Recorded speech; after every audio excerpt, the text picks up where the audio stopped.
I'm ready for all today.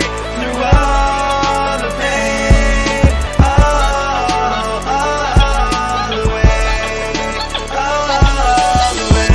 The fight to one for all, my life to love, we taking it all the way.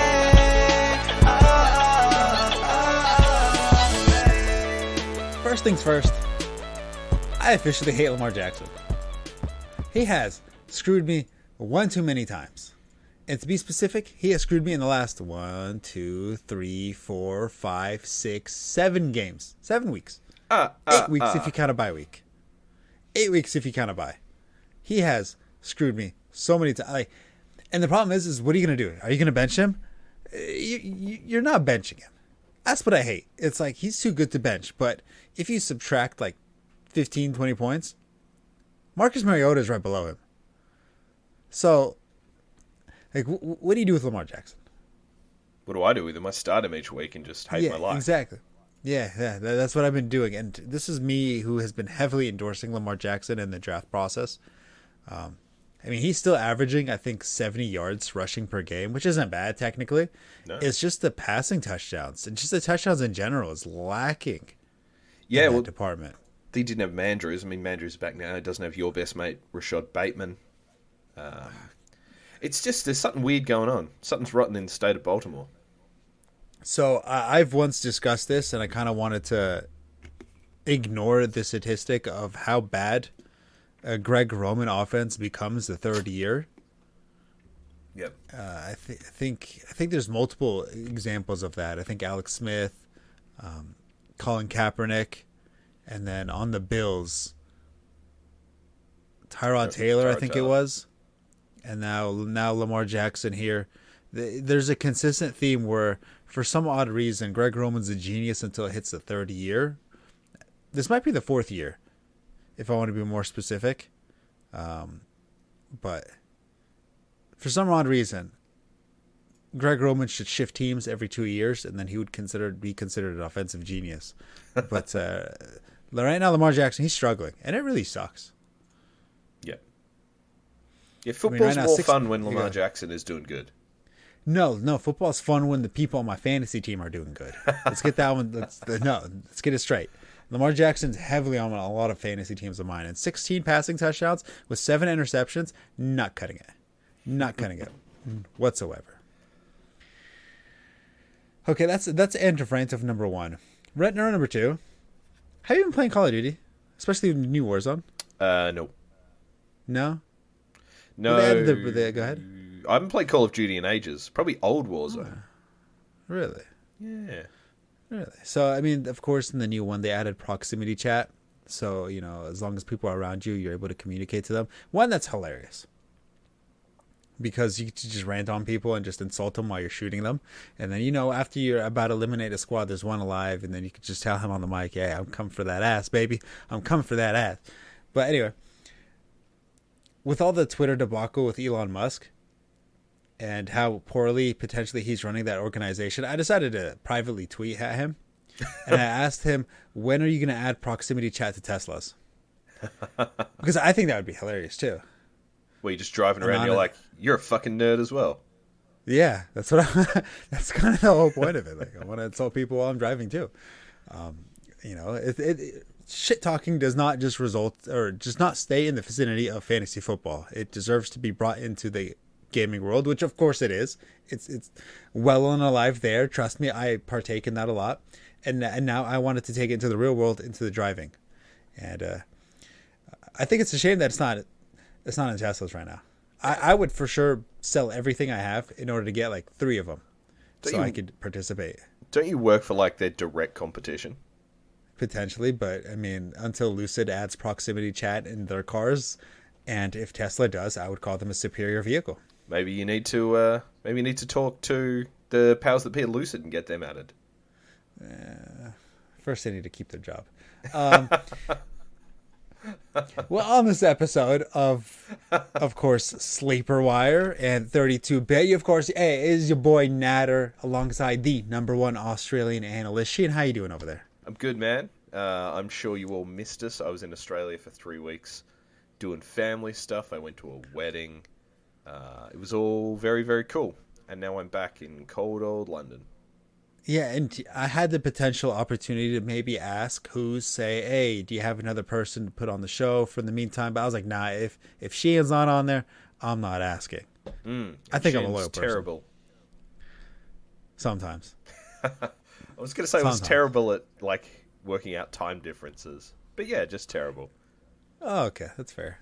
And speaking of Australia, in the downtime of not doing episodes or even prepping for episodes realistically, I was watching nature documentaries on Disney.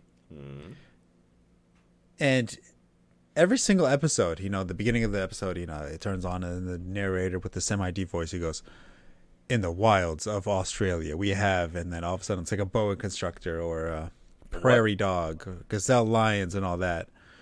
Stuff like that. And I remember to myself, I forgot, Australia is the king of scary creatures. That's true.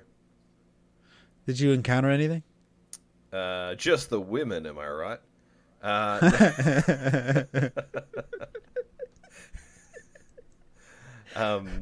No, it was there were no scary creatures this time. It is very much a real thing. I've had snakes in my yard. My mum killed a snake with a shovel in her kitchen. What a pimp. Yeah, I mean, it genuinely happens. Like, the time of year we were there was magpie season, which are birds, and if you get too close to their nest, they swoop you. Interesting. So, yeah, genuinely everything can kill you in Australia, even the people. Huh. Especially the people. Especially the people. Have you been watching the World Cup? I was going to ask you the same question. I watched Australia play France last night. Yeah. And Australia lost 4-1, sorry. We were up 1-0. Yep. I was very excited when we were up 1-0 because I work for a French company and I was going to essentially put in meetings with all the people in my corporate team with my Australia flag and my shirt and a kangaroo hat and all the bells and whistles had we won. So, you know, unsurprising that we lost. I think France were a much better team. I tell you what really shit me. We didn't work hard enough. There's no excuse as far as I'm concerned. Sure, we're going to get outclassed by most of the better teams in the world because we're not very good. We shouldn't be outworked. Made me really annoyed. We played bullshit conservative soccer. We still lost 4-1. Have a fucking go. You know, I was watching the game. I've been watching a majority of the games that are actually available in our time.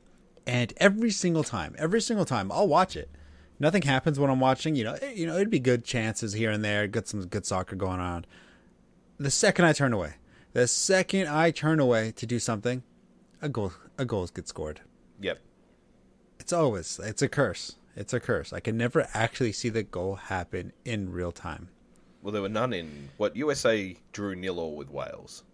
Yeah, I felt like that game's a little. But you know, I like Wales because I like Gareth Bale. So if the USA was to lose, I wouldn't be too upset. I like Wales as well. I know a great many Welsh people. I have Welsh heritage. And whales are cool in the ocean. They are. Look out! Look out, Japan. That's always a good matchup: Japan versus Wales. And then you guys have England on Friday. Oh yeah, that's right. On Friday, that's going to be a fun one. I will. I don't think the USA will do well. Cheering for the US because if there's one thing I love, one thing I hate more than I love my country, that is England. I cannot stand England being good at things. I can't stand the people. Interesting, because considering you live there. Yeah, that's the worst. That's like me saying I hate Niners fans, but then they're gonna hate Raiders fans. So, another random conversational topic is that me and another Niners fan were kind of talking at work. And then another good buddy of ours, he is a Raiders fan. And we were kind of like in a trio having a conversation. And we were like, we don't hate the Raiders. We don't hate them at all. But we enjoy watching them lose. So I'm not going to act like... We decided that we came up with the conclusion of we don't want the Raiders to lose. We want them to do well. But we're still going to enjoy their losses. And all the excuses their fans have. Like crossing the 50-yard line. I think that's a phenomenal achievement for the Raiders. it was a phenomenal achievement for at least 3 teams this weekend, with the Jets and the Texans as well. I think between the Patriots, Jets and... of course. Well, no, the Patriots were all right. We were terrible, but we won. We moved the ball. Yeah. Not much, but we did. It wasn't like 2 yards of offense like the Jets put together in the second half. 2 inches, actually. 2 inches. And 2 inches is a lot, people. 2 inches is a lot. Yeah, thanks. I don't want to hear anybody Zach slandering Wilson. 2 inches. I don't want to hear any 2-inch slander around here. All right, 2 inches is a lot. Yeah, they were terrible. But the Raiders have been terrible this year, and they should be good. They should be good. They should be. But, coaching has a lot to do with it. Maybe quarterback play has a little bit to do with it. And Darren Waller being on 3 of my fantasy teams and being on the IR slots on all those teams maybe has something to do with it as well. But, of course, on this episode, this phenomenal episode, I think we kind of dozed off a little bit with some random topics, but that's what we do around here. We got some justifiable overreactions. I don't think I have wise words of wisdom. We're going to do a lot of stash or trash. Sheahan's going to list a bunch of players with lower ownership percentages, and we're going to talk about, okay, is it a worth a roster spot? Is it not worth a roster spot? And then, of course, hit him with the 2-minute drill and the prognostications. Sheahan, floor is all yours. Right, so let's start with some classic justifiable overreaction. So I'm going to read you out. I'm going to read you out a team here. This team is 10-1 in a 14-team dynasty team. 14-team dynasty league. I want you to tell me, is this the worst possible 10-1 team that you've ever seen? Mm-hmm. So this is the starting team from this week. So obviously there'll be some players on bye. Kyler Murray, Christian McCaffrey, Damian Pierce, Amari Cooper, Michael Pittman, Travis Kelce, Jacoby Myers, Damian Harris, interesting, Marcus Mariota. And then on the bench, Superflex, 4-point PPR, full point PPR, point per first down as well. And on the bench, notable benchies, Christian Kirk, Jerry Jeudy. Interesting. That team is 10-1. See, I'm not surprised they're 10-1. Really? Maybe. Who are the running backs again? McCaffrey. Christian McCaffrey. See, Damian McCaffrey's a cheat Pierce. code. And 4-point PPR and point per first down. I'm sure McCaffrey's numbers are insane. What did he get? He got 17 points this week for 17 carries for 39 yards, 7 catches for 67. He didn't get a touchdown, but those those reception points and those first down points, I'm sure add up. Kelce, I think he had 3 touchdowns and 100 yards. I mean, Kelsey's a beast. Amari Cooper's Yeah, that's Kelce. Yeah, Amari Cooper's been killing it. Kelsey's been killing it. I know they're not ideal. I mean, obviously Kelsey's an ideal name. Amari Cooper's not an ideal name, but he's been balling out right now. This is super flex, and the team's quarterbacks are Kyler Murray, as we said, Marcus Mariota, and then on IR, Carson Wentz and Matt Corral, and Malik Willis on the taxi squad. Interesting. Yeah, I mean, he doesn't have much depth at all. But, I mean, like I mentioned earlier, the difference between Lamar Jackson and Marcus Mariota right now, depending on league format, is about a 15-point difference. So, I mean, right now, Mariota's playing pretty good football, or semi-decent fantasy football. How about that? Yep. I mean, this is my team. And I'm this is your team. I'm constantly surprised that I won.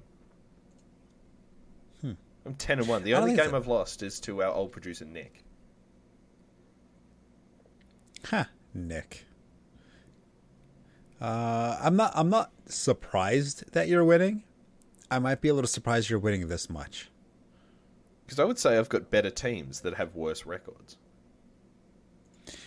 Sometimes I mean, at any given Sunday, not necessarily the best team wins. It's just the most consistent team that could put up 120 fantasy points a week. You could put up 120 fantasy points a week. Your team's good, and you're probably going to have much more wins and losses. Yep. Yeah, I suppose.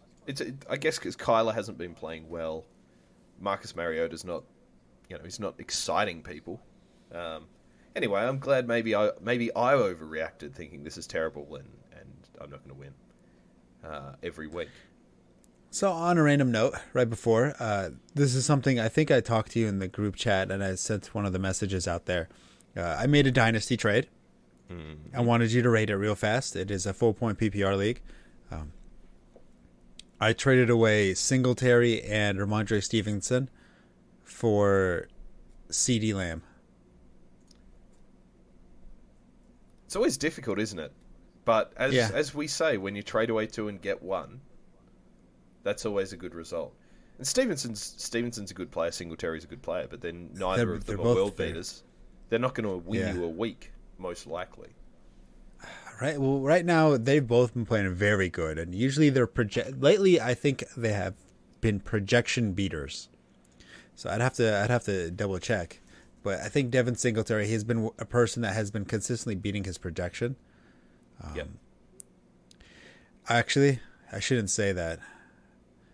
The last 2 weeks, yes, but he has been a little bit more on the inconsistent side. Huh. I'm a big fan of Ramondre Stevenson. I think he's I know an you excellent are. player, difficult to tackle. He's the RB12 on the year. Yes, yeah. I mean, he's been playing good, and he has been in a phenomenal situation. A good run-first offense. Damian Harris has been injured, and he somehow just makes plays. Yeah, he's very difficult to tackle. Like if you watch, I mean, the Jets are a good defense for all their shortcomings. He was just scything through that team last week. Yeah, that is true. So that was the trade I made. I like it. He needed running backs, and I just kind of wanted to say CD's nuts, so I went with it. That is a surprise, and not a surprise at all. Yeah. It's kind of how it works. Like I drafted Zach Wilson. Of course, this is a 1 QB league. I currently still have Josh Allen and Daniel Jones as a backup for bye week. I still drafted Zach Wilson specifically because he wore a bandana, and I thought that was cool. Now I think he's super cool because he takes absolutely no accountability and responsibility for his actions, which I think gives him much more respect on the football field. But, that's why I know how to play quarterback. Yeah, he's shit. Don't talk about Zach Wilson like that. He's on my fantasy team. Nah, he's shit. Second of the justifiable overreactions. Cardinals need to sack Cliff Kingsbury. Yeah, I've been saying this for a while now. I think they should sack Cliff Kingsbury and maybe move on from Kyler Murray. I just don't think they're good. I don't think they need to move on from Kyler Murray, but they need to get rid of Kingsbury. They need to get rid of Kime. I think they would do well to sweep a bit of a brush through that team and clear it out. Because, I suppose the question is, are you going to win anything with Murray? He's a very good quarterback, but what are you going to get from him in the open market? Who's going to pay him? Who's going to take on that salary? I don't know what the answer to that question is. Maybe put him on the Jets. There's been talk of, do the Jets go after Jimmy G? Do the Jets go after Derek Carr? Could the Jets go after Kyler Murray? I don't know what the contract situation is, how flexible that is. But they're going to be a better team with him. He's probably going to enjoy a new environment. But I still think the best thing they could do is maybe build from the ground up, which would involve getting rid of Kyler Murray. But I just don't think it's feasible. Yeah, well, the problem is okay, your quarterback might not be that great. You need to find an upgrade. And that's not easy to do. Can you find an upgrade to Kyler Murray? Can you find an upgrade to Zach Wilson? As of right now, yes. Jimmy G is a upgrade to Zach Wilson. He is an upgrade to a lot of quarterbacks in the NFL the way he's playing right now. He's an upgrade to the Carolina. He's an upgrade to the Colts. He's an upgrade to probably the Falcons. He's an upgrade to... I'm sure there's other teams on the top of my head that I can't think of right now. And realistically, the way Jimmy G is playing right now, he might up his draft stock to a first rounder if he was, but he is a free agent, so technically he could probably go wherever he'd like. I believe. Am I correct? Yes. Yep. Yeah. He's a free agent. So I mean, say he wants to sign a long-term deal potentially with the Niners and allow them to trade him, which would be very nice of him to do. I don't think he does. He will find a starting gig, but is he better than Kyler Murray? That's questionable. Depends on the offense. I think Jimmy G does a really good job of running that Sheahan offense. You'd put him in a worse situation where there are not wide receivers who can make plays after the catch, or he's having to make choices on the field. And you might not, he's going to be just a middle of the road quarterback, which is kind of what he is anyway. He's been schemed up to play well. And that's what you want every coach to do with your quarterback, whether they're a star quarterback or not. And I think there's a lot of coaches who don't do that. So I think it's just a good marriage of scheme and talent there. And he'll go somewhere else and he won't be as good. Well, it is the coach's job to fit the scheme towards the players. And I think we saw exactly how well that could be effective with the Chicago Bears. I mean, we tried fitting Justin Fields into a scheme. No, it doesn't work. You fit the scheme towards the players, and you can start seeing dividends being paid out with how Justin Fields has been playing. And this so what other type of... Yeah, go ahead. This is the same issue I have with Australian soccer, is that there seems to be a desire to play a certain way rather than just make the most of the players we do have, because they're not good, a lot of them. But it's not like we're crafting a scheme around them to be better than the sum of their parts. Instead, they're worse, because we're convinced that we need to play real football. Anyway, I'm going to stop talking about the Socceroos because it just made me angry. There you go. Justifiable overreaction. Thanksgiving's the best holiday. That's justifiable. It's a hell Justifiable. of a day. I don't agree with it. I still think Christmas takes the cake. Yeah. What do you like? Justifiable. Why do you like Christmas? It's just a feeling. The season, a little bit more of a comforting feeling. Yeah. You're a very festive man. You put out the tree. It's stuff to get you in the holiday mood. Put out the tree. You get to finally hear Mariah Carey 13 times a day. The hot chocolate, the weather kind of fits the theme. Presents. It just gives a nice little warm feeling inside of you. Thanksgiving doesn't really do that for me. It's nice, but it doesn't do what Christmas does. Yeah, fair. You got the Christmas tree up yet? Not yet, no. I'm a firm believer that, let one holiday finish, then you can start the other one. I didn't start talking about Thanksgiving till Halloween was done. Yep. Yeah, I think that's fair. I think we're putting ours up tonight, but I don't agree with it. 1st of December. Okay. That's fair. Yeah. I mean, Anyway. say if you're hosting a big Thanksgiving, then I think, okay, I don't mind putting up a Christmas tree because it's a little bit of a aesthetics, little decoration going on. I don't mind it. I can get over it.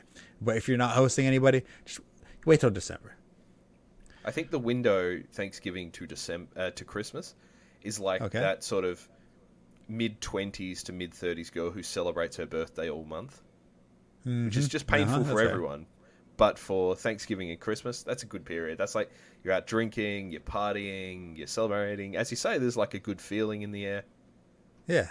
There's the jolly feeling. And you don't really get that with Thanksgiving, especially leading up to Thanksgiving and leading up to Christmas. I think those are the two differences that really separate the holiday. Yep. No, I think that's absolutely fair. I do love pumpkin pie, though. I'm not really a pie person. I don't really eat pie. What do you go for at Thanksgiving? What are you having on the plate? So let's see. Well, I mean, of course, I am Arabic, so a lot of Arabic dishes get pulled out. A lot of lamb, a lot of beef. We don't really do turkey. I don't like turkey. I think it's dry. I'm not a turkey fan. Some mashed potatoes. Usually we make a little salad on the sides, and then usually some sweets for dessert. Nice. You? I do quite like turkey. I agree that it is a little dry, but I think when you do turkey well, it's a really good meat. Pumpkin pie, candied yams, proper white person food. Fair enough. I am a sucker for like Middle Eastern lamb in general, though. So that does sound much better. First movie I watched for the first time. Don't Mess with a Zohan. I watched it yesterday for the first time ever. Yep. I thought it was hilarious, but it was one of those things that I never felt like I should watch, and I finally gave in and decided to watch it. I think I saw it in the cinema and haven't watched it since. It's worth watching. It was worth watching. I tell you what, I'll watch it in advance of next week, and I'll give you a little review. Fair enough. But because there's a lot of Arabic talk in the background. Yep. I think just sometimes little side remarks that were made. That's what I enjoyed. Nice. Well, I will. I'll have a look and I'll let you know. Okay, fair enough. Excellent. Well, if you don't have any wise words of wisdom, other don't. than have I lamb don't, rather than unfortunately. turkey. Yeah, I mean, I think that is wise words, but unfortunately, that's all I got for you. Actually, rank the meats. Lamb at the top. Yeah, lamb is by far the best. How do you go? Okay. Do you eat pork? Yeah. I quite I'm like not pork. sure how high. Pork is good. Like sausage, like that's good. Bacon, Sausage, that's good. Bacon. I love a roast pork. Nice crackling Okay. on there. Steak. Yeah. That's good too. Okay, so let's see. Lamb is number on top. Chicken, like it's good. I just don't want it. You know, like it's not my preferred meat. If you go to a barbecue restaurant and you get like that quarter of chicken, no. No. If I go to a restaurant, I'm going for the beef burger with bacon on top. Put some like steak sauce or not some sauce. Maybe some spices. I don't know, spicy ranch. I'm not sure. Some sauce. That's my preferred burger. I think your pig's your versatile animal, but I would rather lamb and then I think pork and then beef for me. Yeah, beef is good too. Chicken is unfortunately near the bottom, just because it's good. It's not that good. Yeah, I'm with you. Anyway, stash or trash? We're not talking Okay. meats. We're talking fantasy football. First name on the list we're gonna do some guys with some lower rostership percentages, and then we'll throw out a bit of a speed round. But first one on the list is Khalil Herbert. It's 43% rostered. As you said, the Bears are playing better football. Justin Fields looks like might struggle. He might be injured for a bit. David Montgomery is there, and we've seen Khalil Herbert step up when Montgomery's been out. How do you feel about him? Stash or trash? Is he on the IR? Was he playing? That is... Let me have a look. Herbert. Khalil Herbert. Yeah, he's currently on the IR. All right. Well, let's start this segment all over again then. Right, stash or trash. The first name we're going to talk about, Latavius Murray. What do you reckon? Melvin Gordon got it. Yeah, you're picking him up. I mean, he looks good. He does. He looks good. He looks angry. And with the dropping of Melvin Gordon, it just means he's going to get those red zone touches. And while this offense is in complete disarray, I think averaging 17 points per game, that usually leaves at least one touchdown for Latavius Murray to grab. Yep. I'm all in on Latavius Murray. I think... they put Chase Edmonds on IR as well. Yes. So it is Murray, it is Mike Boone, and I'd be Broncos country. Let's riding with Murray. What are you writing? Not Russell Wilson. Yeah, that's fair. Wow. Let Russ cook. I just wanted to remind you. Ever since he's copyrighted or trademarked "Let Russ cook," he's been absolutely abysmal. Russ in the kitchen, he's cooking up his chicken. There's no spice in it. It's like just a plain chicken breast in the oven with maybe like a little bit of broccoli, and he's like gourmet. I don't know if you follow on Instagram the Boys Who Can Cook Instagram account, and that is Russell Wilson's cooking. No, I do not, and I'm a little scared to go look it up now. No, it's horrible. Cam Akers looked good when he came back last week. Seemed to be giving him the ball. They cut Darrell Henderson. Darrell Henderson's that unloved child. He didn't play bad. For some reason, he's just not loved. And Cam Akers is the golden child who can't do anything right, but still loved by everybody. I'm sure a lot of that resonates with people. And congratulations. If Cam Akers is available, go out and get him. Yep. Well, he should be available in 65% of leagues. He is. But I mean, by the time this episode will come out, I think waivers will have passed, and I think this number will significantly change. Yep. But of course, if he still has not been picked up, go for it. Now, Kenneth Gainwell, running back for the Eagles, available in maybe 89 or 85 to 80% of leagues after waivers this week. I actually dropped him in a league, so he's available there. I won't tell you which one. How do you feel about Kenneth Gainwell? He's a handcuff. He is a handcuff until Miles Sanders is injured.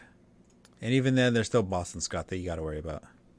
Yeah, that's a good point. This is the time of year, though, that you want to be picking up handcuffs. Do you think you're better off picking up your handcuffs or other people's? If you are feeling risky and a hole, you pick up other people's handcuffs. If you want to play it safe and feel like, okay, even if my guys go hurt, I have replacements, I'll be all right, you pick up your own handcuffs. Yeah, I think it's about situation. I mean, I know that's a bit of a cop-out answer. You want to look at it and go, is this a good player? Am I handcuffing a good player? Am I handcuffing a good situation? If it's a good situation, then you want that handcuff, whether it's yours or not. Like the Seahawks, Exactly. I would say. That's a good situation. Fair enough. A quick side note. Kenneth Gainwell had 11 snaps last Sunday against the Indianapolis, and Boston Scott had 13 snaps. Take that with a grain of salt. Yeah. So are we saying trash on Kenneth Gainwell? I'd rather not own him. I feel like he could do better. Trash. Rashad White, running back for the Tampa Bay Buccaneers. Available He's about definitely 50%. Somebody you want to stash, and he's potentially maybe inching closer towards flex status. Yep, I agree. I think if they start giving him the ball and they look better with it, or Fournette keeps looking bad, that's what they need. They need a spark to that offense. They do, but Fournette is a very good pass protector, so he has earned a significant role on that offense, and he has been getting some pass catching. Fournette, of course, which just shows that he's going to be fantasy relevant and is going to be used in that offense. Yep. Now, Fournette did leave the game last time he played. Of course, I believe that was against Seattle. He left early with an injury. We still have not heard any practice reports or anything from Fournette. Something to monitor because, Rashad White might be just the actual starter at this point. Yep. And I think if he plays well, they're going to ride that. Oh, yeah. I think at this point, the Buccaneers need to win any games, any means possible. So if Rashad White's playing better, then he's going to play. Yep. Agreed. Kenyon Drake. He's a stash. He's interesting because on a run-heavy offense, a supposed run-heavy offense, he's not getting as many touches as you would hope. Would you rather stash him or Gus Edwards? Kenyon Drake, I feel like he's a better runner. It's funny you say that. I think Edmonds is a better runner, and they like giving him the ball more. But Drake gets more targets, and I think that's incredibly valuable in a team that doesn't necessarily have a lot of pass catchers. Well, let's see. Gus Edwards, he's currently working with a knee injury. Of course, he didn't even play last game against Carolina. It's difficult. If you want to stash somebody, he needs to at least be able to play when his number is called. Yep. Best ability is availability. Exactly. So I think I'm going to have to go with Kenyon Drake. That's fair. I would have to agree, as you would say. There we go. Isaiah Pacheco coming off a 100-yard game. Yeah, he's been a stash. I think he's fool's gold. How so? They're just not a running team. And I know that's a ridiculous statement to make off the back of a 100-yard game. But they tried to make Clyde Edwards-Helaire a thing, and he wasn't. You might say Pacheco's a better player than Clyde Edwards-Helaire. I'm not convinced that he is. He's obviously more exciting. But I don't think Pacheco's a particularly good running back. He's got pretty ordinary vision. Yeah, he's explosive when he gets the ball, but he misses the hole pretty often. Same. I am not going to dignify that with a response. Also, doesn't catch the ball in that offense, and that is a team that want to run through the air. They have Travis Kelce basically as their running back, as far as I'm concerned. I think a stash is fine, but I'm not stashing him with an eye to starting him. What would cause you to start Pacheco? Because CEH, he went out last game with an injury. It would need to be an advantageous matchup. It would need to be a pathway to relevancy. No one ahead of him to take snaps off him. And I'd probably need a bunch of unavailable running backs. It's hard It's hard mean, because would you rather start him or Damian Harris? if Clyde is not playing, I'd go with Isaiah. What about Tyler Algier? He scares me because, I mean, he looks semi-decent, but there's still Cordell Patterson. We're just going to assume Clyde isn't available? Yeah, like in the best possible position for Pacheco. Yeah, then Pacheco. What about like Raheem Mostert? That's a good one. Shoot. I think I would rather go with the safety of Raheem. And that's the thing. It's like if you're coming down to needing a running back, there are probably worse options than Pacheco. But I'm not confident seeing him in my starting lineup. You just don't know if he's going to lay an egg. I don't. But at the same time, when you have a handcuff and he turns into a potential starter, you should probably latch on to that opportunity because you can pick up a Cam Akers, you can pick up a Khalil Herbert, you can pick up a Gainwell or Boston Scott or any type of handcuff that's out there and available. They still have to have a path of relevancy, and then that path of relevancy has to actually execute for you to be able to use him. Pacheco has a path of relevancy, and he's still being used in that offense. So it's a little bit more realistic for you to be able to arrive at that path of relevancy. He does have a good... oh, yeah. He does have a good playoff schedule. He's got the Texans, the Seahawks, and the Broncos. Which, with somebody on the Chiefs, I'm not necessarily worried about matchups. They make their own matchups. Whether the Chiefs do good or not is entirely up to them. Like, there's no defense that could stop them. If they want to do good, they will do good. And if they want to be cute, mess around a little bit, have some fun, they'll do that, and then they'll still put up 35 points. But however the Chiefs do, it's entirely on them. Yeah. Yeah, well, maybe... I don't know. I think he's a stash. He's definitely not trash. But he can be a stash and you can not want to play him, which is kind of how I am with him. I would rather him on my roster than someone else's. That's fair. But I would rather see him in their starting lineup than mine. I feel like that's contradictory. Is it? You would rather him be on your roster Yeah. than theirs, but you would rather see him starting against you than on your team. Yeah. Okay. All right. That's fair. Well, it's more along the lines of, if I'm starting him, I'm in trouble. Unless he gets really hot over the back half of the season, he's the form running back coming into the playoffs. In which case, he's earned the position in the roster. But as it stands, I would rather take a player on the other team's roster who may do nothing than on mine. If Clyde is not playing, then I would not blame anybody for putting in Pacheco in the lineup. But I would definitely not take out DeAndre Swift, who is a little bit questionable. Yeah. I'm not benching Swift for him, if that makes sense. I'm not benching Latavius Murray for him. No. What about Antonio Gibson? You love him. Yeah, I think I might start Antonio Gibson. Yeah, I would too. But I'd probably rather Pacheco over Brian Robinson. Yeah, I would do that as well.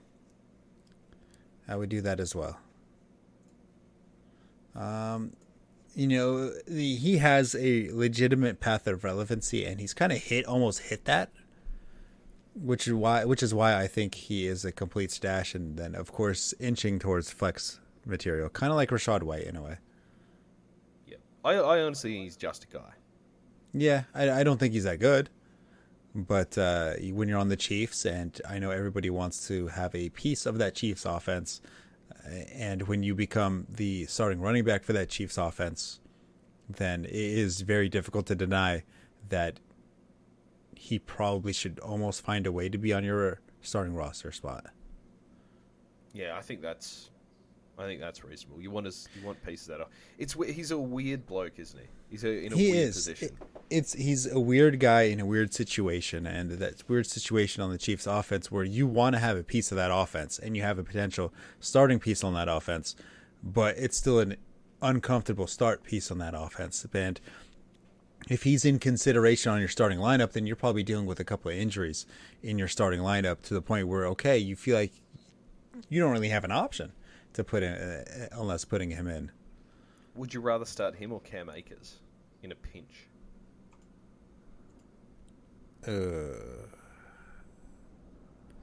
Honestly, maybe Pacheco. Like Cam Akers on that offense. I don't know. It's not ideal. I'd say Akers only because with an injured Stafford, no Cooper Kupp, someone's got to have to move the ball. They're struggling to move the ball in general. That's true. That's true. Yeah. You must love that the wheels have fallen off them, right? Not really, just because I feel like the Niners could beat the Rams at any moment. That's true. So it doesn't really matter. There are people's wheels that I want to fall off. It's just not really the Rams. Whose wheels do you want to fall off? The Chiefs. Yep. Yeah, the Chiefs. Not because I hate the Chiefs or anything, but it's still the Chiefs. They still beat the Niners in the Super Bowl. I want their wheels to fall off. And let's see. If I want a divisional,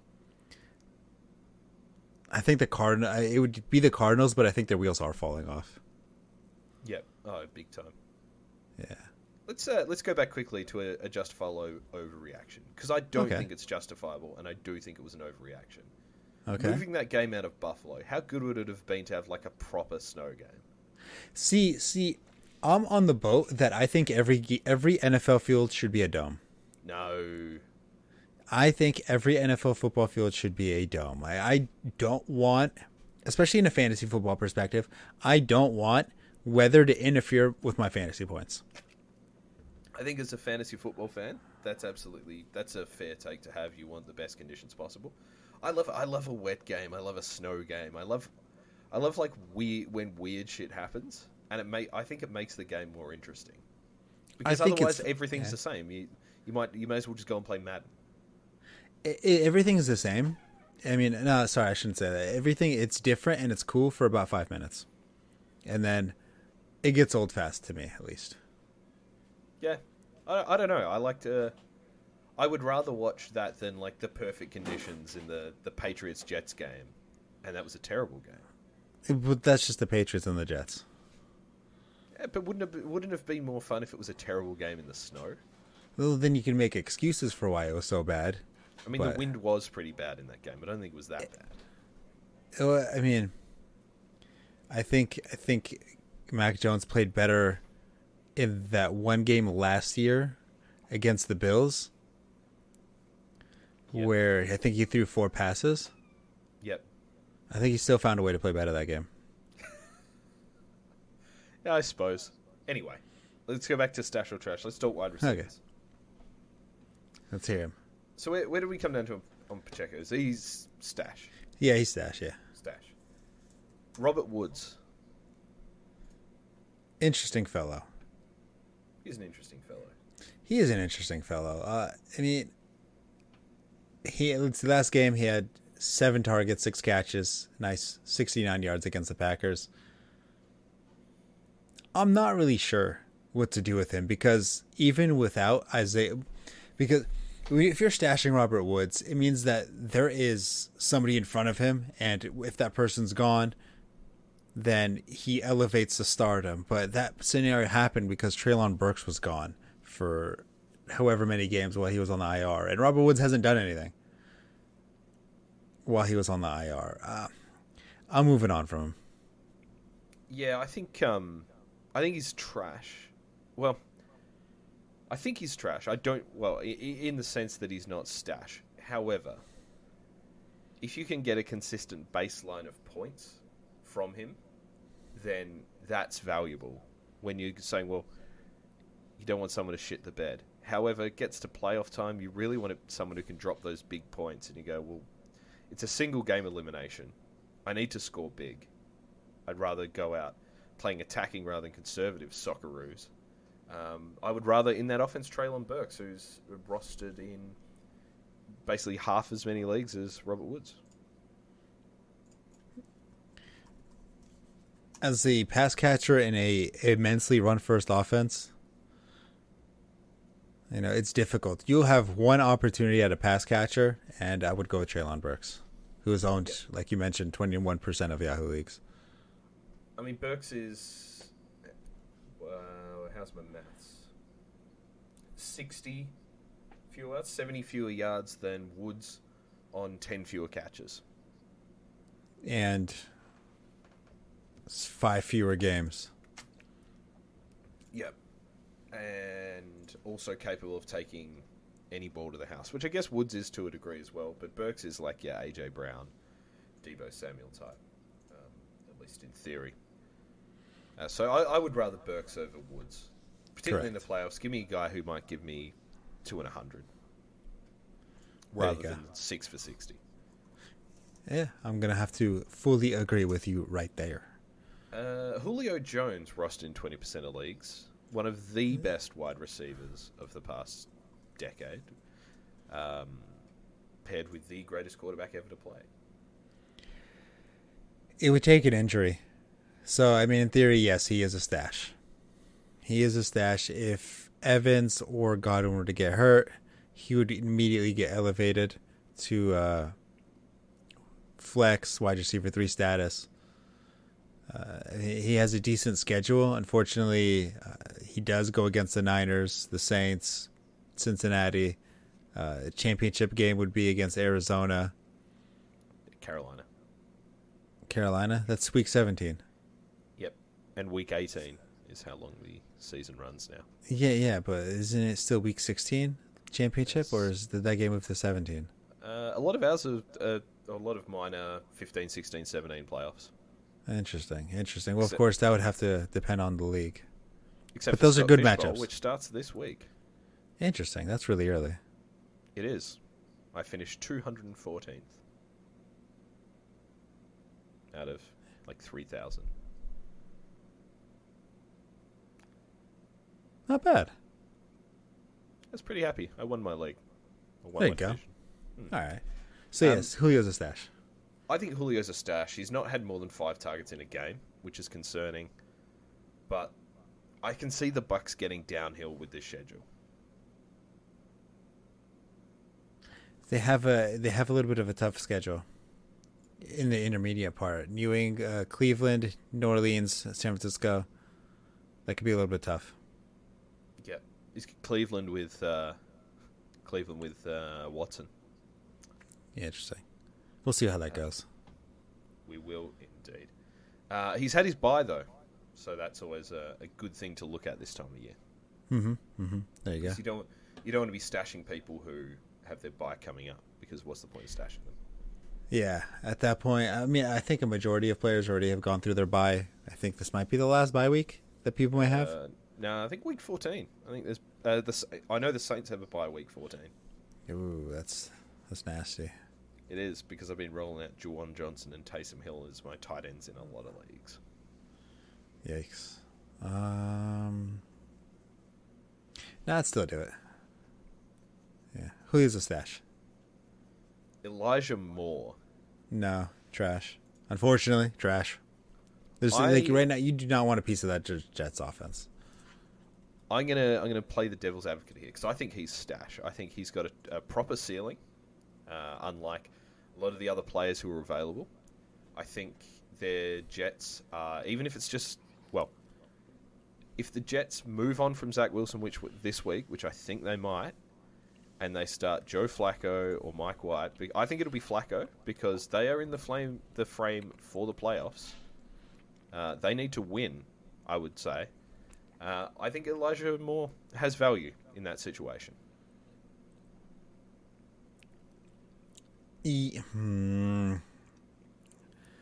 Garrett Wilson did very well with Joe Flacco. Elijah Moore still didn't do as much as I would hope with Joe Flacco. He did decent.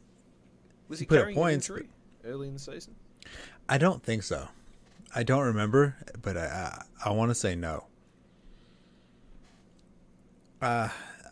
It's just the Jets offense right now. It just doesn't look good. It doesn't look good. I mean, I'm totally with you there. With Joe Flacco, he had 7 targets, 5 targets, 9 targets, 4 targets, 4 targets.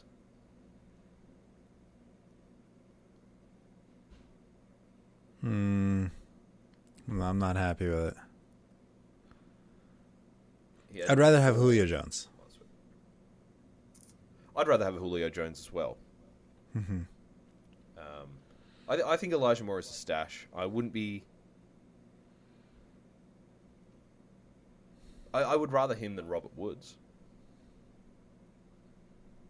If you want someone with a ceiling, I think it is Moore. And you could say this just because you like Elijah Moore, and maybe that is true. I do like Elijah Moore, but I'm on the he's trash side right now. Yep. Right, they need to figure something out specifically for him, and right now they're not really doing that. I feel like maybe Denzel Mims is right now doing better than Elijah Moore. Yeah, that's a sad indictment. Isaiah McKenzie rostered in 26.2% of leagues. I think he's a very good player. I do so also, but I wouldn't want to stash him. Meanwhile, Gabriel Davis is still an inconsistent start. I feel like if the wide receiver 2 is inconsistent, then the wide receiver 3 should be even less inconsistent. I think Isaiah McKenzie is a fantastic spot start where he might get you 2 touchdowns and 60, 70 yards. Or 10 catches if he has a good day. Now, he's not really seen the volume that you want to see and project into a good performance, unfortunately, so far this year. But I feel like he's always a threat to go off. They've got, over the back half of the season, they've got Detroit, who good on the outside, not good on the inside. New England, good on the outside, not good on the inside. The Jets, Miami, Chicago, Cincinnati. Like, particularly New England, that's a team you can attack over the middle of the field. Yes, but McKenzie played, 37% of the snaps against Cleveland. He had 1 target for 0 yards, of course, 0 catches. That's realistic. Yeah, I don't know. I feel an injury needs to happen to not Gabriel Davis or Stephon Diggs, because Isaiah has a completely different role than those two. He couldn't fill a Gabriel Davis role. He couldn't fill a Stephon Diggs role. He is doing exactly what Isaiah McKenzie does, which he, maybe mans the slot, does a couple of gadget plays. And, I mean, if they're going to dial it up, they're going to dial it up. Doesn't matter who's in front of him. Yep. No. I have difficulty putting confidence in this one and saying he's a stash. He is what you could say a complete spot start where you're at a desperation and you feel like he might just get that 1 catch for a touchdown and then he'll hit his projection.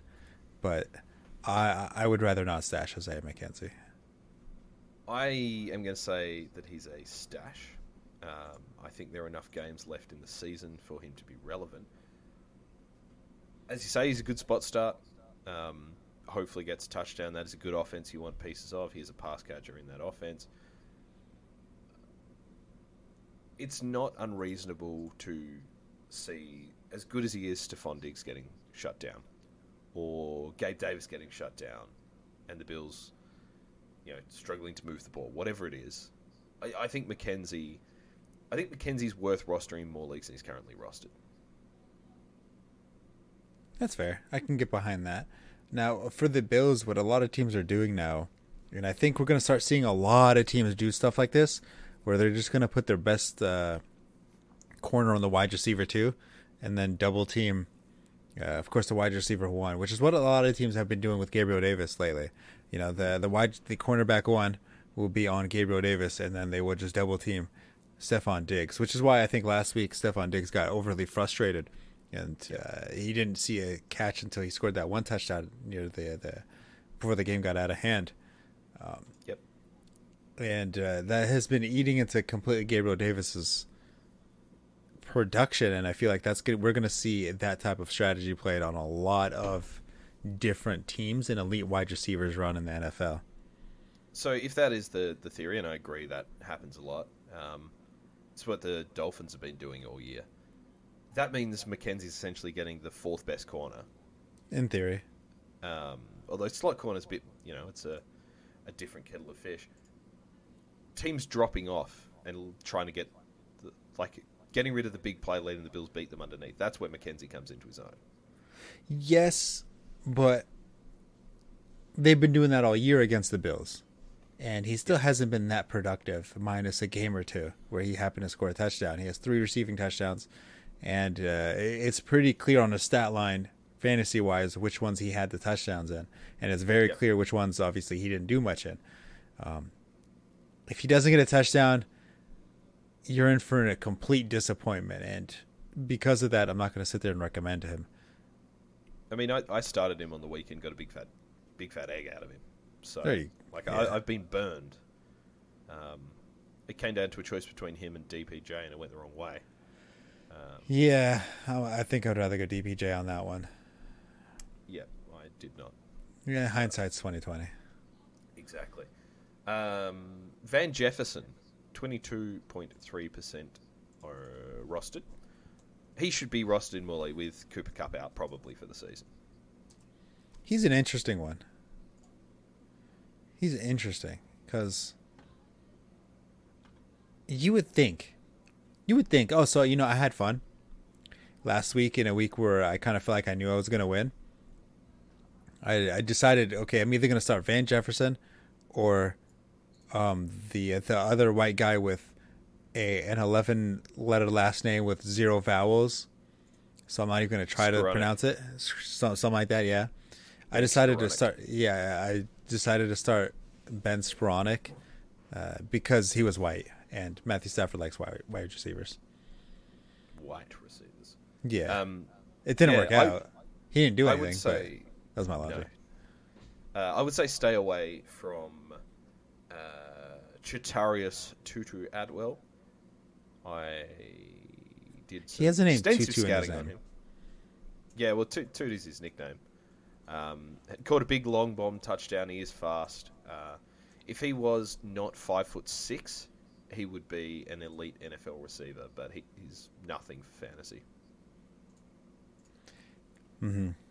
I would like to stash Van Jefferson. Yep. And see what he does. See what his target potential looks like. See how he's using that offense, how many routes he's running, how much time he spends on the field. This team might be losing more often than winning now. And if that's the case, hey, they're going to be passing. If he's getting those targets, if he's getting peppered with them, he becomes a fantasy relevant player. Yep. Oh, I'd say stash the man with the van. Man with the van. Man with the van. Man with the van. I'm going to give you an either or. One stash, one trash. Paris Campbell, Alec Pierce. Stash Paris Campbell. Trash Alex Pierce. Why is that? Because I was debating picking up Paris Campbell, and not once did I think about picking up Alex Pierce. Interesting. See, I would say stash Alec Pierce, trash Paris Campbell. Because just funny enough, in a league that I actually care about a decent amount, I decided I kind of wanted to pick up Paris Campbell, and I did. I ended up rostering him. And I had the choice of picking up him or Pierce, and I decided Paris Campbell. And I think I might be right on that one. I've been in on Pierce from the start, which is odd considering where I'm going to take this conversation after we finish talking about these two. I like the big play potential, and which is why I think Pierce, and I think if something was to happen to Pittman, then Pierce is the handcuff to Pittman. Campbell is probably more the standalone value, and you're probably able to start him if Pittman is Fitman. But I think Pierce is the one, and Campbell is sort of the two in that offense. Do you really want either of them? No, but if we're talking about handcuffs wise, and a team that in my personal opinion, the Colts aren't that bad. So I figure they might be able to try to pull a little playoff push to win the division. If that's the case, I think Paris Campbell might be more useful than other players that we talked about. I think out of all the players that we talked about, I would rather have him over Woods, Moore, McKenzie. I don't know about Julio. I don't know about Van Jefferson. Yeah. I'd probably rather Julio and Van Jefferson too. I think this guy's trash. And he's come into the national consciousness. Thought it was trash coming out of college. Thought it was trash to start the season. Do have him in quite a few rosters, but I'm not a fan. Christian Watson. I like him. Why is that? One, he has a cool name. Is that a Two, cool I name? drafted him in. It's a fairly standard name in the Christian Watson. white It person just, community. Christian Watson. It rolls off the tongue. It fits. Christian Watson. I don't know. Yeah, I like it. Two, he's playing with Aaron Rodgers. And usually when Aaron Rodgers finally zones in on a guy, he zones in on a guy. That's it. That is his man. That is the person he is throwing to. And Aaron Rodgers would rather kill himself than throw it to another guy. And I think Christian Watson might be that guy that he will only throw to. And I mean, when you're hot, start somebody when he's hot. Yep. I mean, that's all fair. I think definitely ride the hot hand. I agree on Rodgers. That's why I picked him up in a few leagues. Is if he's the guy, then I don't want to miss the boat with that. I just don't think he's a particularly good player. I think it's all false narrative. I think he's been totally overdrafted next year. I mean, I think right now he is leading all rookies with touchdowns, even though he scored all his touchdowns in the past 2 weeks with 3 and 2. I would not be surprised if he doesn't score another one all year. I wouldn't be surprised. No, not at all. I mean, but he is starting to get peppered with targets. He had 8 targets 2 weeks ago, 6 targets last week. It looks like he's either figured it out or Aaron Rodgers said, hey, congratulations, you're just the guy that's going to get the football, and he's getting the football now. Yep. And I suppose Dubs being out helps as well. Definitely. I think he might just be the only guy out there at the moment. Allen Lazard, he's good for 3 targets and a potential touchdown opportunity. If he happens to land that touchdown opportunity, then he makes his fantasy day. If he does not, then he is rather disappointing. Yep. And right now, Romeo Dubs is looking as doubtful against the game against Philadelphia. And then I don't know what's going to happen against Chicago. Philadelphia is going to be a tough matchup for both Christian Watson and the Green Bay Packers. Yep. I think, Dubs looked all right, and then all of a sudden he didn't. Yeah, inconsistent. He made probably one wrong route, one wrong move. Didn't run a route properly the way Aaron Rodgers wanted, and then he got sent to the doghouse. I think Watson's probably worth. If he's on your waivers, I don't know why he still would be, but if he is, pick him up. Yes. But he's got goose egg potential. He definitely does. But in Aaron Rodgers' offense, I just don't think that'll happen. I think maybe he doesn't have a good game, but I don't think he drops a goose egg. Yeah, we can agree to disagree.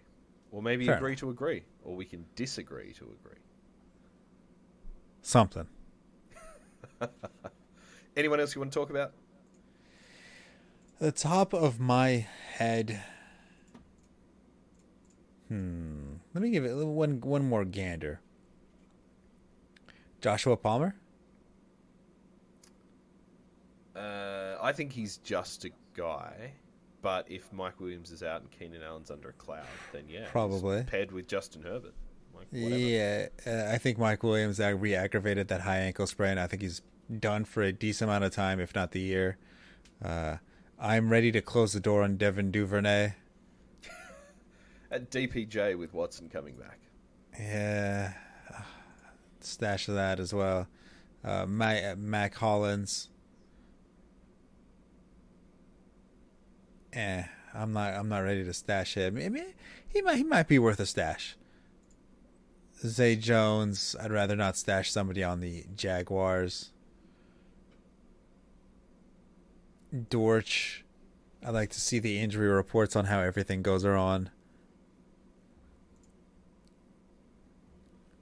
I think that might be it. Oh, actually, you know what? There is a Robinson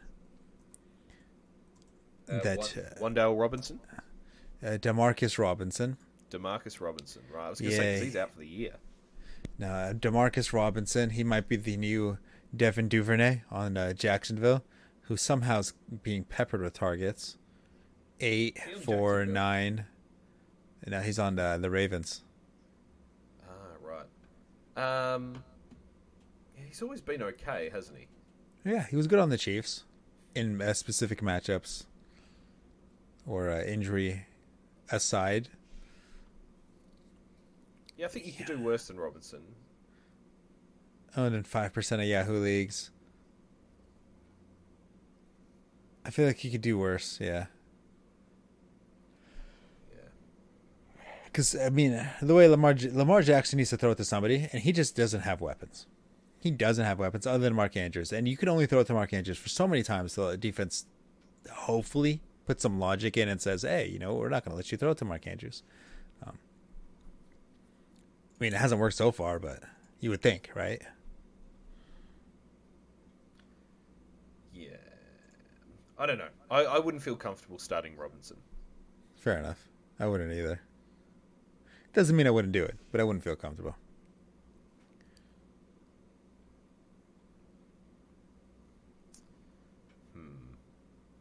No. Trash. Fair enough.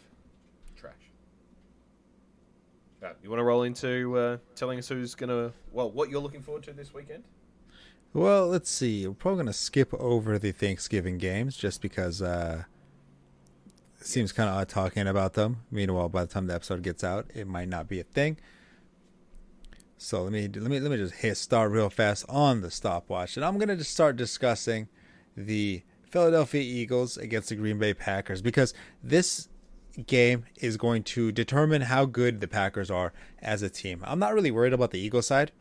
We're going to figure out if the Packers have what it takes to be a playoff team and a playoff contender. If they are able to play the Eagles very well and make it close, then I'm going to say, okay, the Packers are going to make the playoffs. And once they make the playoffs, I think there is going to be an upset from the Packers side. I think they are going to be a semi-decent football team, and they have the ability to take out the Philadelphia Eagles just because, of course, they are going against, or they have Aaron Rodgers. Now, unfortunately, what would have been a really good matchup against the Rams and the Chiefs is going to be a very sad blowout.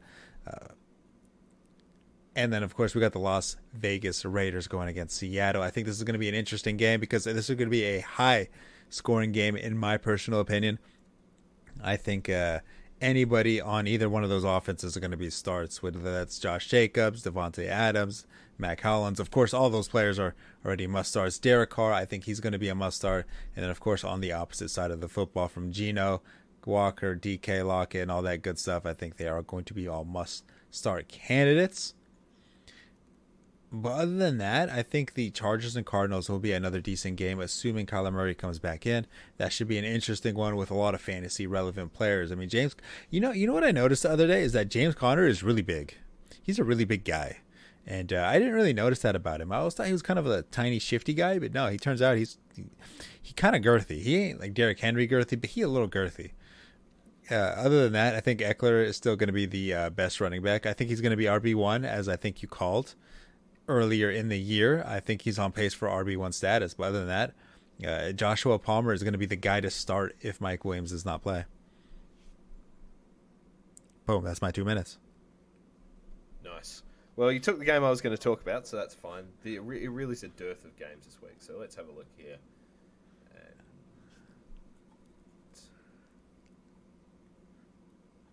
See, I debated talking about the Bears and the Jets, but I really did not know how to make that game sound interesting. All right, let's go. Yeah, by the time you're listening, this Thanksgiving will have been past. But I think it's awesome that the NFL are recognizing John Madden, a man who is sort of tied to Thanksgiving, and each game is going to give out the John Madden Award for the best player of the game on Thanksgiving. I think that is absolutely awesome. We talked at the time of his passing that he really did feel like my coach. I wouldn't be doing this now if it wasn't for John Madden and Madden football all those years ago. So a guy who just loved the game more than anyone else, and I think is just the embodiment of everything that is good about football and loving it, which is why we do this. Moving from less exciting topics than John Madden, let's talk Ravens and Jags. I think, despite the fact their records are mirrored, the Jags very good chance to do something in this game. They're an exciting team. I have seen them grow a lot this year. We're seeing more out of Kirk. We're seeing more out of ETN.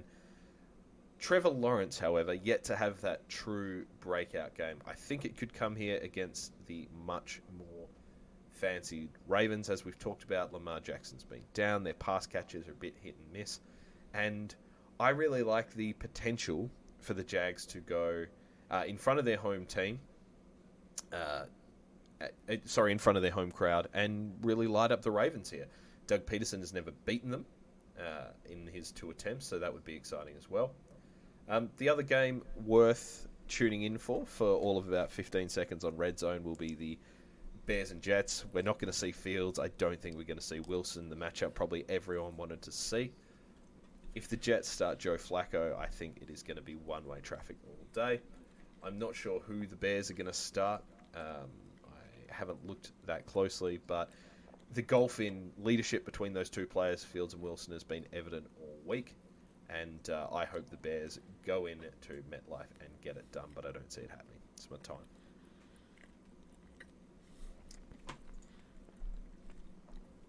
Not bad at all. You did a better job than I would have with the Bears and Jets. I would have said there's these two dumpsters playing against each other. Yep. It would be fun to watch. We got the trash can over here going off the top rope. Ew, he's just nailed the garbage disposal. Something like that. I don't know. That would have been the best I got. Even though the Jets are 6-4, like they can go undefeated and win a Super Bowl. I would still call them trash. Maybe I'm just used to it. Yep. I'm with you. Fuck the Jets. There we go. I mean, I don't hold that type of sentimental value with hatred of the Jets, but it's just muscle memory at this point. It's kind of like calling the Jaguars trash. Same with the Jets. And you said somehow the Jets or the Jaguars are coming along this year. I fully disagree. They are 0-16 in my book. No. Just like the Texans. Good football. It doesn't matter. They're the Jaguars. They don't play good football. Fair. Right. You got a prognostication for us? Yeah, Lamar Jackson puts up more than 7 goddamn fantasy points this week. Whoa, Mr. Big Balls. I know. God, it's so frustrating. God damn, Lamar Jackson. You're a running back playing quarterback. Run the ball. Anyway, shoot. Do I even have a prognostication? While you're thinking. Yeah, go for it. The Colts lead the Steelers at halftime on Monday Night Football. And like a comet from heaven. Phrase. Okay. Mitch Trubisky comes into the game, turns it round, and leads the Steelers to a come-from-behind win over the Colts. Okay, well. I'm trying to think. Okay, on Thanksgiving, there will be somebody with the turkey leg and then they drop it. You know the game-winning turkeys? They usually give out the turkey legs. Somebody will drop his turkey leg.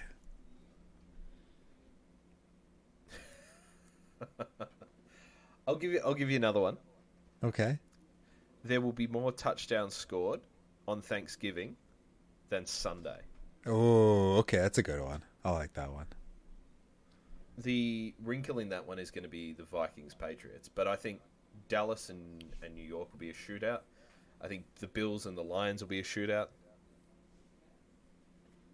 I don't think the Giants-Cowboys will be a shootout, though.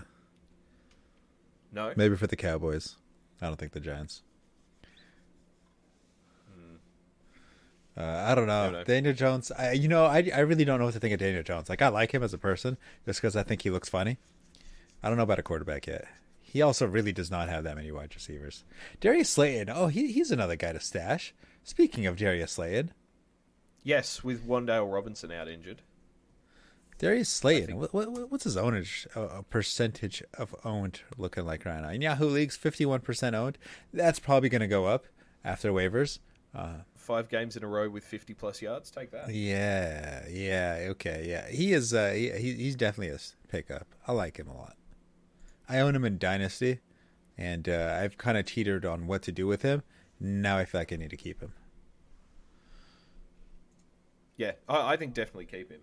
I think he's just a guy, but this season, like, he should be fine.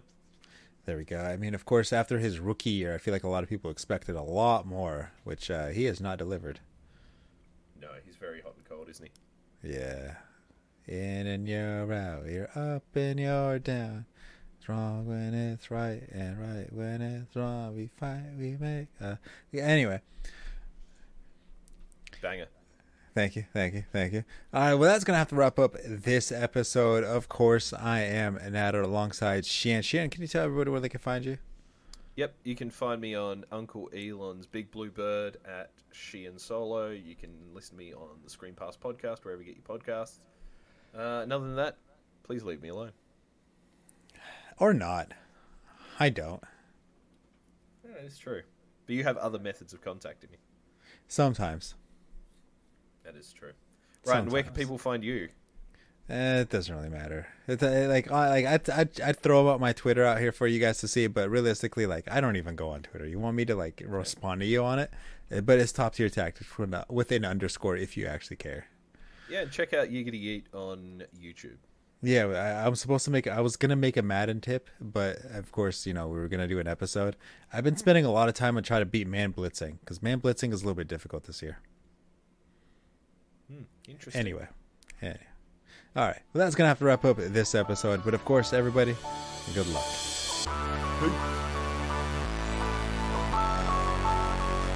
I'm ready.